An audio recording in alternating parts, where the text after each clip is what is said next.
அப்பா, நான் உன் பிள்ளை. நேற்று தமிழக அரசியல் நிலவரம் எப்படி இருந்தது, இன்னைக்கு எப்படி இருக்கு? அப்ப நீ என்ன பண்ற? அப்ப சத்தியம் எங்க, தர்மம் எங்க, நியாயம் எங்க? மக்கள் பெருவாரியான செல்வாக்கு கொடுத்து மெஜாரிட்டி வர முடியாத ஒரு 5 சீட்ல போயிடுச்சு. இப்ப அடுத்தது அவர் ஆட்சி அமைக்கணும், அவருக்கு மெஜாரிட்டி இல்லை. அப்ப என்ன பண்ணுவேன்? அடுத்தவங்களை அழிக்கணும், உடனடியாக அழிக்க. அப்ப அவங்களுக்கு மெஜாரிட்டி இல்லைன்னா நீ உடனடியா, நீங்க இருப்பது உண்மையா இருந்தால், தர்மம் உண்மையா இருந்தால், சத்தியம் உண்மையா இருந்தால், பணமே பெருது, அதிகாரம் பலம் தான் பெருசு, ஜாதி பலம் தான் பெருசு நீ நினைச்சுன்னா விட்டுடு, நான் உன்னை விட்டுடுறேன். ஆனால் சத்தியம் ஜெயிக்கணும், தர்மம் ஜெயிக்கணும், உண்மை ஜெயிக்கணும். யாருக்கும் மெஜாரிட்டி இல்லைன்னா உன்னை கையெடுத்து கும்பிடுறேன். இந்த ஆட்சியை கலைச்சிடு, மறு தேர்தல் வை.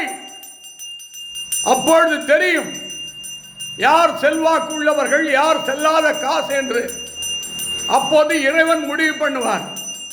ஆகவே ஒரு சந்தர்ப்ப சூழ்நிலையும் தர்மத்தையும் சத்தியத்தையும் நீதியும் தவறாமல் இந்த தமிழகம் ஒரு புண்ணிய பூமியில் நீதி நிலைநாட்டுவாய் என்று சிவனிடத்திலே ஒப்படைக்கிறேன்.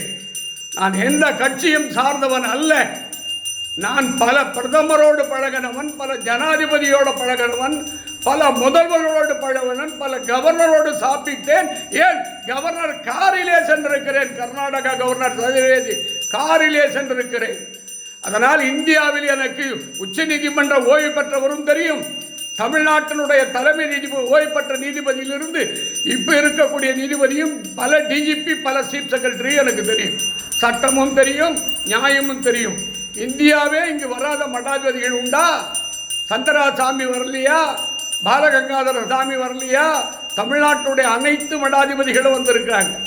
ஆகவே உலகத்தில் சக்தி வாய்ந்த கோயில், சிவன் பேசும் கோயில். சத்தியம் ஜெயிக்கணும், தர்மம் ஜெயிக்கணும், நல்லதே நடக்கணும், மக்கள் எல்லாம் சுபிட்சமாக வாங்கணும்.